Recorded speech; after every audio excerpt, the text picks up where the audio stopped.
情報システムデザインをするときにその人間の認知の仕組み、心理学の心理の仕組みとかそういう知見を使って、デザインをしていこうっていうようなことをしてます。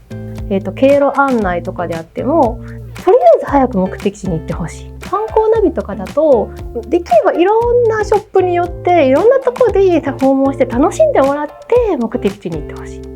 みんな同じ見た目じゃダメなんですね。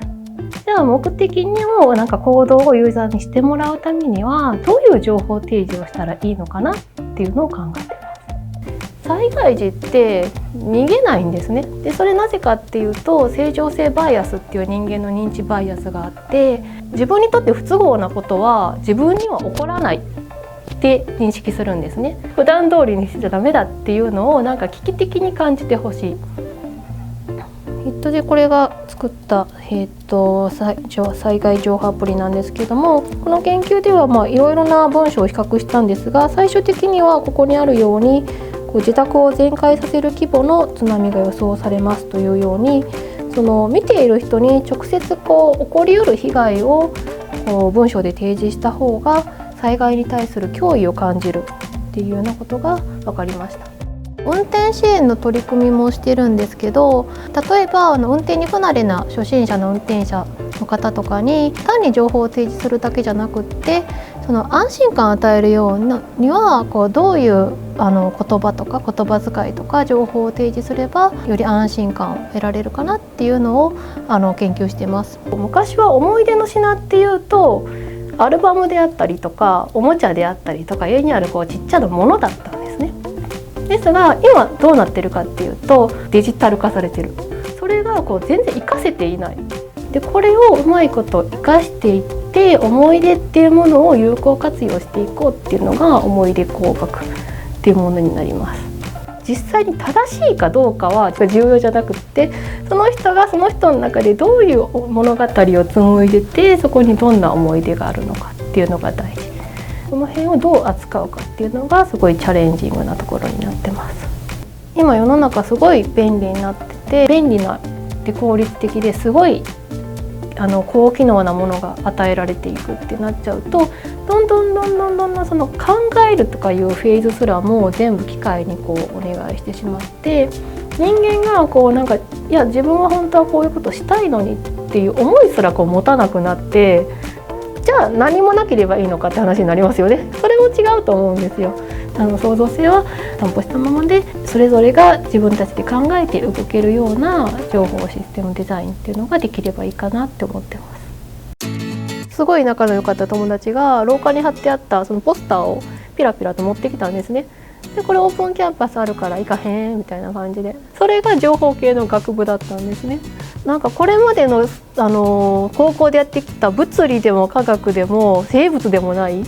なんか全然違う分野の理系の分野だっていうのがすごく面白く感じられて行ってみたいなと思いました。博士課程に進む時は本当に悩みましたね。で初めは行く気なくて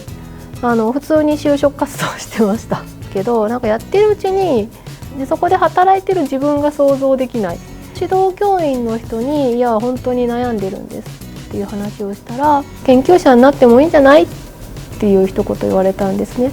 一人で研究を進めていくっていうのができないたちだったんですよ。博士になって自分がじゃあ一人前の研究者になった時に私は他の人を頼りにしないと研究者としてやっていけませんっていうのは私はダメだと思います。みんなで意見聞いてやっていくっていうのは当たり前なんだからそれでいいんじゃないの。とりあえず忍耐力あるから研究者向いてるよって言われてそれでも決めたっていう感じですね。自由な発想でチャレンジングなことをしていきたいと思ってたので、とりあえずアカデミックに残ろうっていうのは決めてました。運転感はぼーっとしますね。本当にこれまでの経験上なんか歩いてる時とか買い物行ってる時とかアイデアが出てくることが多いので家でもあえて違うことしたりとか学内だと歩いたりしてます。私博士課程を修了すると同時に結婚したんですけども結婚する時に結婚するからには一緒に住みたいよねっていう話があってで夫も大学の研究者なんですね。でその人も先にもう大学に働いていたので、その人のも勤務地は決まっていたと。限られたポストの中でさらに場所も制約してってことなんで、当時すごい苦労しましたね。1年間ポスドクして学生さんと一緒にアイデア出し合ってやっていくっていう研究スタイルに憧れがあって、自分もそういうふうにしていきたいっていうことがあったので、教員ポストを探そうと立命館大学がその時応募して採用されたと思いましたね。5年で1回任期切れちゃうんで、もう一度そこで他大学の公募探して一旦出ました。今じゃあどっかの公募出したいからそこのために準備しようってやったらもう間に合わないんですね。もういつでもいけるぐらいの感じでやっておくのが大事ですかね。で学生に自分たちで解決法を考えてみなって言ってよくグループディスカッションとかするんですけども、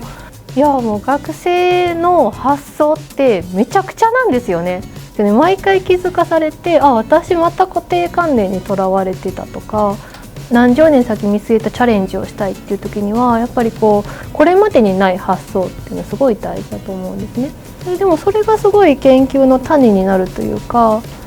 つながっていくんじゃないのかなって思ってます。私博士の研究は計算理論っていうコンピューターの計算限界を理論的に証明しましょうというようなことをしてたんです。その専門分野のままで立命館大学には採用いただきましてやってたんですが、分野に関わらずに異分野でいろいろコラボレーションやっていけば若手の研究者の研究の幅も広がるんじゃないのかっていうので、その時私も声かかりまして、私と一緒にやられた中谷先生のところの、ソーシャルコミュニケーション研究室なんですけども、で他の分野に触れてみて出てみた時に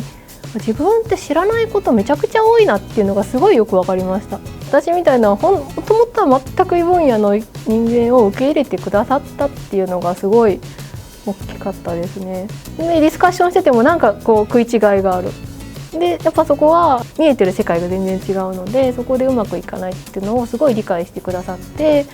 すごい丁寧にいろいろ教えてくださったなと思います。次に戻ってきた時は一研究室の主じゃないですけども引っ張っていかなきゃいけない存在だったんですね。忙しいとりあえずやることがいっぱいあるでこのままだと全然研究の細かい作業ができない。同じコースの女性の先生に困ってるっていう話をしたら、その制度のことを教えてくださって、研究支援員さんを雇用するための人件費をいただけるっていうものになります。これ利用して支援員さん来てもらえたらその後研究費取れるようになるよってすごい冗談っぽく言われたんですね。本当に取れたんですよでなんでかってよく考えたら時間ができるんですね、自分にやっぱり。でそしたら外部資金の応募書く時間ができるんですよ。書く時間だけじゃなくてさらにそれをちゃんといいものに仕上げていこうっていう時間ができるんですね。すごいいい方向に今回ってます。やっぱりずっと研究してると自分の中の考えのストーリーみたいなやつができてしまって、そのストーリーの中で研究進めてしまうんですね。けども他の人からパッとアイディア言われると大体それって自分が考えてたストーリーと全然違う。一回自分の中で受け入れて噛み砕いてみるとものすごい可能性が広がるって私は実感してま